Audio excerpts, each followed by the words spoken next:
Anyone remember Tamagotchi, or what do we call them? Digipets? Yeah, back in the 90s, we used to have these things that were incredibly cheap and poorly made because there were so many of them. And they would whine and demand things and usually die if you didn't give them attention. We still got that now, it's just nowadays we call them OnlyFans girls. Hello, and welcome to episode 26 of a show that thinks the best internet challenge is the one where you shut the fuck up. Here on the PeterPod Network! To people who don't know who I am, the show at my special. That's bullshit. Part of me really believes that. The other part is I just like pissing off people with kids, you know? I'll tell you what. If you've seen him before, you're gonna want to see him again. Sending dispassion statement says I'm having a good fucking time! Hello, everybody, and welcome back to episode 26 of our shitty little show, the PeterPod Network. I am PeterPod. We got Will in the back, and from the four-wall studio, we have a loaded show for you this week, and I cannot wait to present to you the two new songs and a special story time by none other than the hashtag legend, who is once again gracing us with his presence, just to give you a very special edition of Let's Do that, frankly, I cannot wait for. We have a few things coming down the pike in the next few months, as we have learned with the newest New Hampshire urban legend, Jackson Hutt, and his axe-wielding presence around the Kelly Street Trestle over in Manchester. Jackson Hutt wasn't a thing when I was a kid, so I'm really looking forward to that and a lot more, and I'm thinking that none other than Ringy should make the PeterPod Network return to tell the story, since he is the one who shared it with us originally. Make sure to hit the subscribe button and follow at PeterPod Network and all the major socials. I go through them all again, but I'm pretty sure Zuckerberg jerks off a little every time Facebook is mentioned. Remember that the Twitter page is daily weekday content, and of course, none of that content is for kids, which makes it twice as good in my opinion, but still, parental discretion is advised.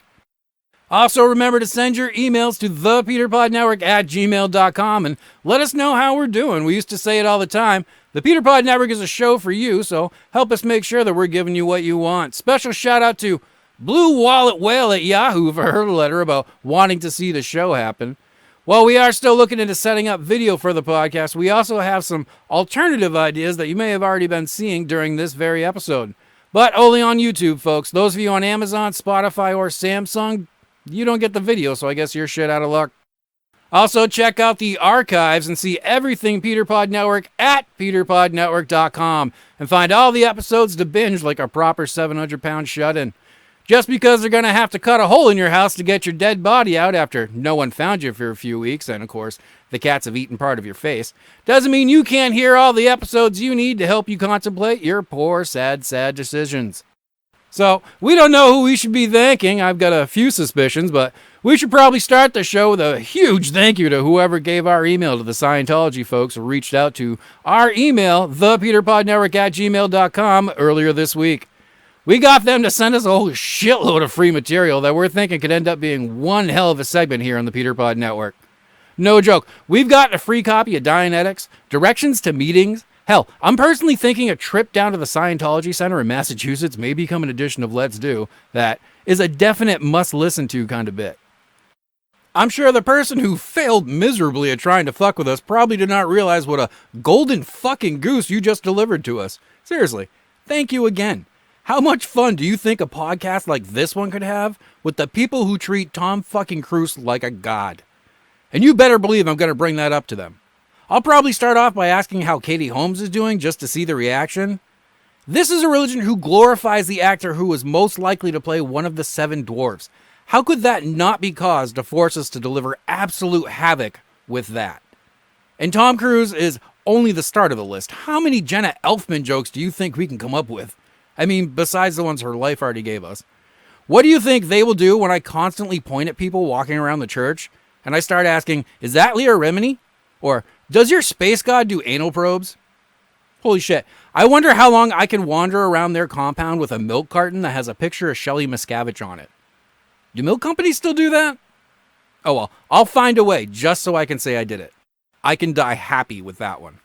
Whoever you are, you just gave me an inside access to a group started by a probable child predator science fiction writer. And not even a good writer either. Though from what I hear, he was a pretty good child predator. This is going to be amazing. I am so giddy with ideas on how to get them to talk about Xenu or whatever alien lord it is that they think is going to show up in a spaceship and rapture them away. And yes, I will be asking if there will be bags of nuts served as a mid-flight snack. How could I not? And when they find out what we're up to, oh my God, it's going to get so much better. I honestly hope they show up at my house with cameras so I can come out in a Tom Cruise mask and ask them if they want to come in and recreate the underwear scene from Risky Business. There are so many possibilities to look forward to. Like, oh God, if they actually let me get evaluated with one of their e-reader machines, you know, the ones with the tin cans wired to a shitty 80s era label maker? Holy fuck, I'll do a little research into what they asked during one of those sessions and then find a way to reveal that I was once the Norse god of fuckery in a previous life. When I told them that I host a show, they were all about getting them some PeterPod. Thank God it was through email, because I was laughing harder than when we got the email with the screenshot from Melissa Cody's Facebook page. The one where she had to explain to everyone she knew that she was in fact born a woman and not a man. Though from what I hear, her OnlyFans has led a few of her subscribers to question that fact. And I'm telling you, that email was fucking hilarious. So again, thank you to the person who sent them to us. I don't know what your plan was, but 100% free content like that is a gift that keeps on giving. It's like herpes, but with less burning. All right, so I guess this is the part where we really try to get things rolling. So how does it go? Oh, yeah. Who's ready for a rant? Well, here it comes, right after this. You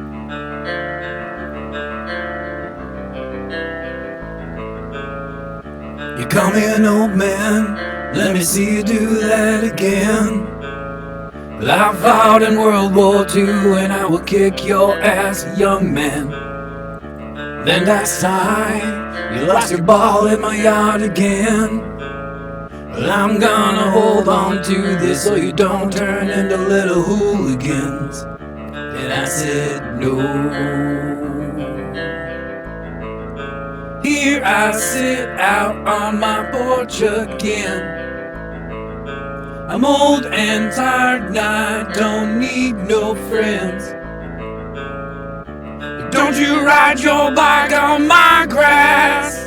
It's gonna be your ass when I have to tell your mom.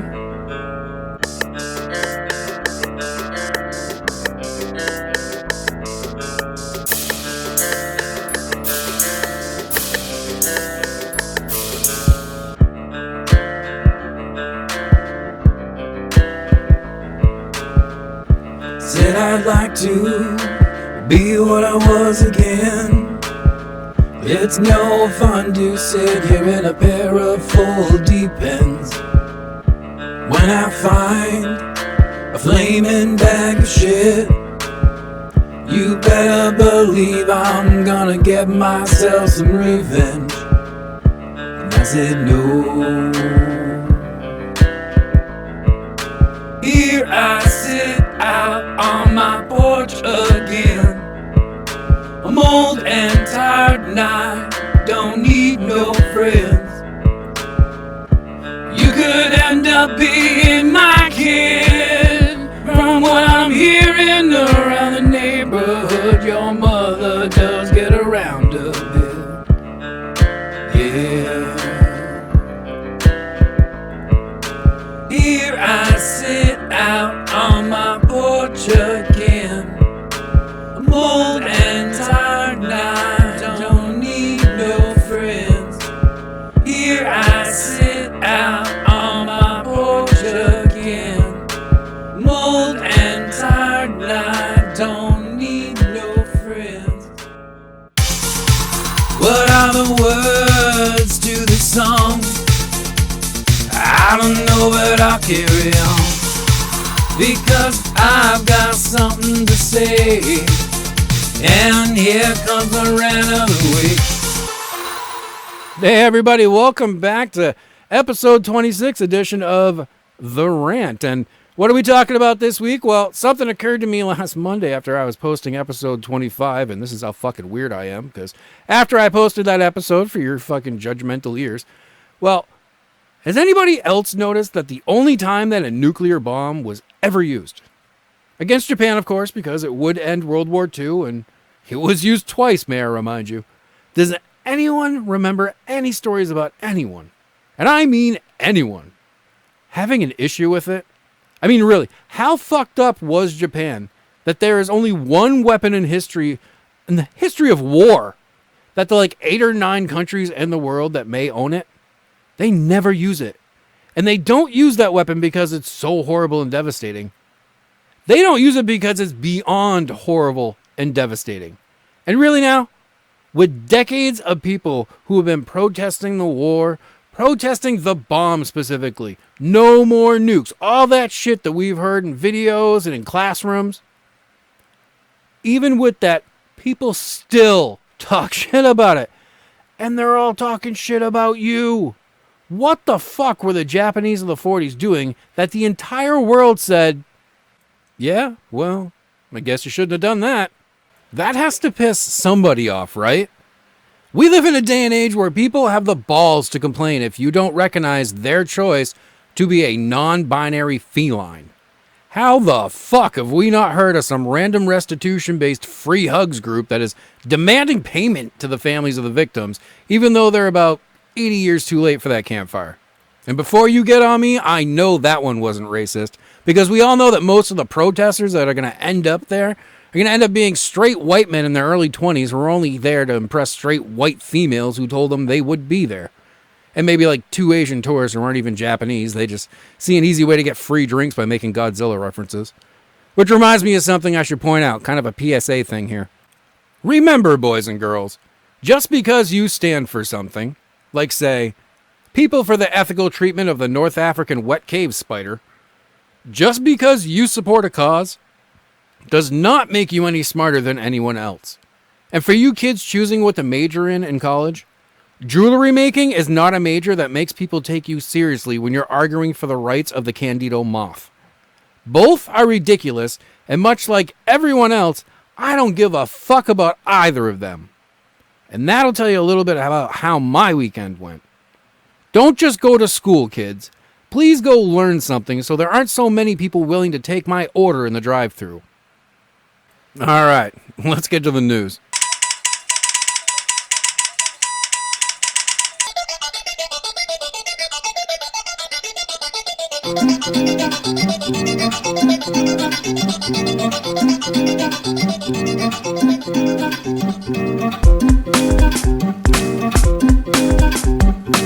Where can you hear about this fucked up town? Only on the news. Hear it on the news.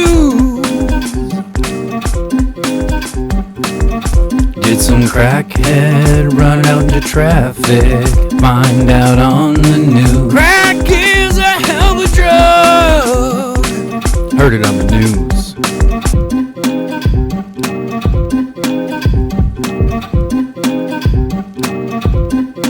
Where's my beat? Yeah. Building came in, find an alien, find out on the news. Is E.T. coming for me? Is your mother really your brother? Find out on the news. Mom, you got a lot of explaining to do.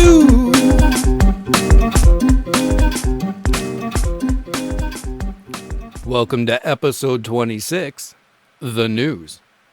So I don't know if anyone heard, even though Democrats have been throwing up about it and young male Republicans have been jerking off over it for about a week or so now, but Caroline Leavitt has won her primary election against old man Chuck Morse and will be taking on Chris Pappas in a few months for the first New Hampshire Congressional District's general election seat. Some people credit Leavitt's win to Chuck Morris's advanced age and super conservative views, but most of us in the know can see the easy win for the pretty young Republican is more likely due to the fact that people have a much easier time accepting someone that is like them rather than a guy who could fill in for the Crypt Keeper.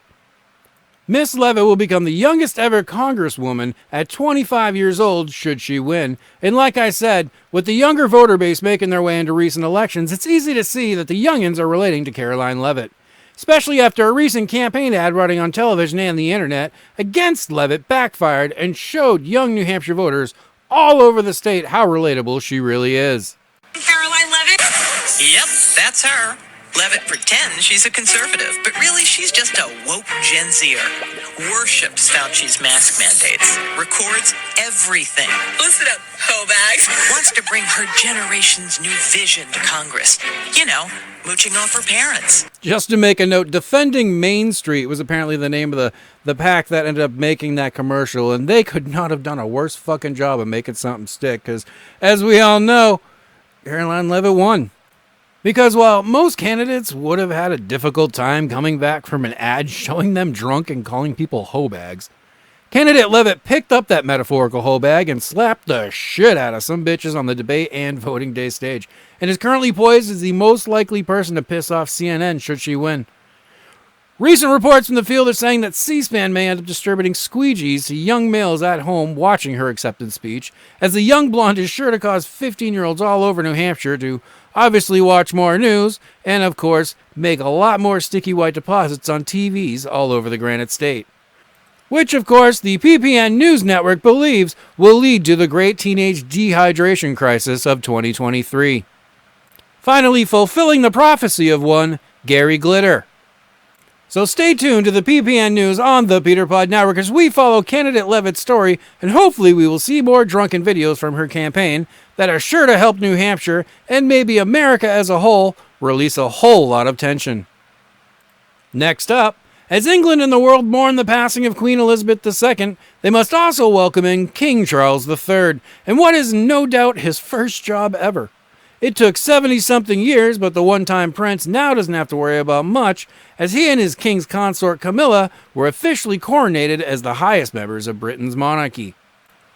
Many members of the world community, including some citizens of the United Kingdom, hold reservations as to how effective the newly crowned king will be, and are probably thinking that the wrong royal may have died when the black luxury car slammed into a column under that bridge all those years ago. Let's see if they're right. But others contend that while King Charles III may not be their cup of tea, see what I did there?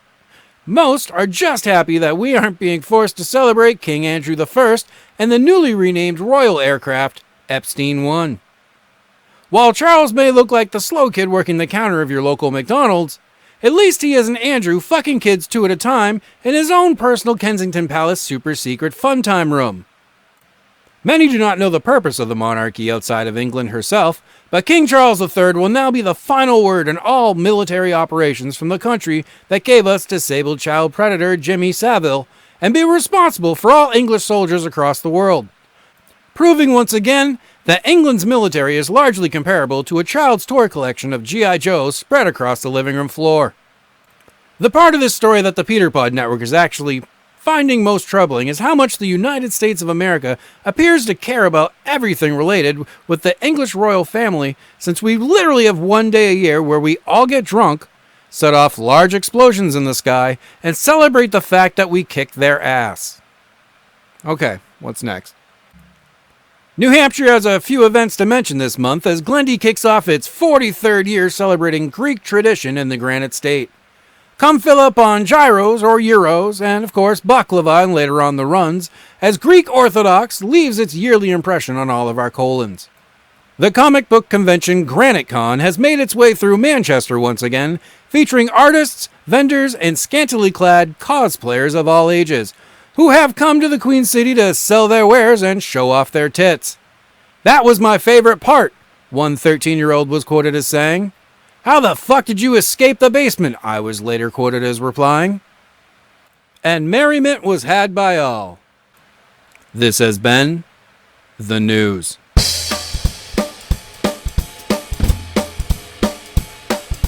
Jesus, won't you please take me home? I can't deal with these people anymore. From the people that I meet to the addicts on the street. Oh, Lord, won't you please take me home? Lord, I see this dumb shit every day. Like the guy who made a sex doll out of clay. Well, the clay dried up and he lost his cock. Now he walks around with a stuffed sock. I'm telling you, Lord, this world ain't meant for me. Out in Alabama, there's a man who's had sex with all his pigs. And out in China, you really don't want to know what they do to the kids. I've been around for way too long, and I'm telling you, Lord, this world ain't meant for me. Jesus, won't you please take me home? Take me home. I can't stand this world of insta-hoes. Insta-hoes. Like the guy who tried to live his life dressed up like a deer that died. And the hunter said that makes no sense to me. Lord, oh please, won't you make this go away? Go away. Just go to Thailand and see what they have to say. What they have to say. And for $5 you can get a tug as long as you don't tell anyone. All of these 12-year-olds, they work for free. And out in Russia, you can mail order a bride. Down in Australia, there's a guy who fucks kangaroos with pride. Now I'm telling you, Lord, I've seen too much, and this world ain't meant for me. Da da da da da. Let's do. Da da da da da. Let's do. Da da da da da. Let's do. Da da da da da. Oh shit! What are we doing again? Fuck. Hey everybody, welcome back to episode 26 edition of Let's Do. And as promised, we do have story time from the hashtag legend himself. So in pure PeterPod Network fashion, why don't we just get out of the way and let the legend speak? Alright, so my night started off on Friday night. We ended up going over to the casino, having a couple of drinks, won some money. Fucking trucks, man. Yeah, it should be pointed out that this interview was conducted in the middle of a construction business's lot, so you might hear some trucks coming and going, but let's get back to it. So we go over to the casino, we win some money, and we decide, yeah, you know what, let's go out, get a couple of drinks, get something to eat. So we jump over to La Coretta, have a couple of Henny and Red Bulls. And then we take off, say, let's go get something else. So I said, you know what, let's go down to the fucking gay club and see if you can pick up a chick for the night. And so we go down there, and yeah, that kind of didn't happen, but we were hopeful. Yeah, I heard that one too, folks. And coming outside, and the goddamn gypsies there, those fucking pavers there. Yeah, the family he's talking about there, the pavers, they're actually this one family that runs this gigantic paving scheme or business or whatever you want to call it. If anybody's been in the west side of Manchester, I'm sure you've had little kids run up to your driveway and say, hey, we're with a paving company in the neighborhood and we have extra pavement or tar or whatever the fuck it is they're selling. And they offer to do a job for your driveway super fucking cheap that ends up crumbling within a year and ends up basically ruining your yard and costs you even more to have that ripped out and a correct one put in. But anyways, anybody who lives near these people also know that the kids are a whole lot of fucking fun too. I know friends personally who have gotten into fistfights with these motherfuckers because they just jump out of bushes and ask for your fucking wallet. Thankfully, most people can understand that their Mr. T starter set plastic fucking gold chains that they wear are just another fucking joke that has something to do with their family. And well, it looks like the hashtag legend got a little bit of revenge for all of us. Turn around, and they're lit and stuff. They're giving some trouble. And I called my wife a choice name, and so I split one of them wide open there. My buddy has three of them to let you know. And then my buddy fucking popped another one, and the third one just took off like a little bitch with his $5,000 chain, supposedly. Yeah, all right. Fucking plastic with his shitty shoes. So I'm going to stop it right there. I get a lot of emails that celebrate the legend, and they love the legend, and they want more legend. I'm sorry, hashtag legend. But then I get emails who ask me, why do I have this hillbilly who talks about committing crimes on my program? I want to tell you right now, because of that right there. Motherfucker gets someone who talks shit to his fucking wife and immediately takes care of it, and you know he's right because other people step in to help. All right, back to it. But anyways, so we have a few more drinks there. I'm pretty fucked up at this point. Lord, let me please go drinking with the legend one night. So then I'm saying, you know what, man? Let's take off, head down Elm, see what's going on. I drive by 603, which is the old Panucci's, and there's a fucking hot dog cart out there. And I'm like, fucking right. And who doesn't want a hot dog when you're drunk as shit driving a motorcycle with your wife on the back at God knows what time in the morning? Crank a U-turn. Again, fucking lit. Probably shouldn't have been on the bike. And for those of you who are just waiting to fucking complain in my email, he just said he shouldn't have been doing it. Get over yourselves. Pull up on the corner of Lowell and Elm, go to pull my clutch in to throw in the neutral. I hit the fucking front brake. Boom. Down I go. And I'm fairly certain this next part's probably going to be brought into evidence at the divorce trial of Mrs. Legend versus Mr. Legend. With the old lady on the back. Boom. I'm laughing my balls off. I pull myself from up under the bike, stand up, order my hot dogs. Fucking poor people over there picking my bike up, pick my old lady up. I turn around, they're just getting my shit up, and I'm mowing on my hot dog. You know what I mean? So it was a pretty good fucking weekend. Well, for at least one of you. I don't think the other one was a big fan of how that weekend ended. Then my buddy calls me and says, you know what, man? Oh, there's more. What are you doing? I said, down Elm, blah. He's like, come on up, man. Come on over. I said, all right, man. Go over to his house. We have a fire. Fucking Henny and Red Bull over there. Long story short, fucking 4:30 in the morning. I'm in arguing with an Uber driver, not wanting to go home in the Uber, wanting to take my bike. But fuck it, man. Then the next thing you know, I guess I did get in the Uber because I ended up at home and I woke up the next morning with my old lady and with my fucking bike on the other side of the city. And that was that, man. Went over there and got my shit back. But yeah, it was a fucked up night. And fucking fuck those gypsies, man. Fuck them up their gypsy asses. And with that, this has been it for this week's edition of Let's Do. Hopefully you did enjoy this segment and, of course, story time with the hashtag legend. Until next time, folks. And with that, everybody, this comes to an end. Another episode of the PeterPod Network, episode 26. Can you believe it? Well, I just want to say I'm really happy we got to show you those two new songs, and a big-ass thank you again to the hashtag legend for a very special story time.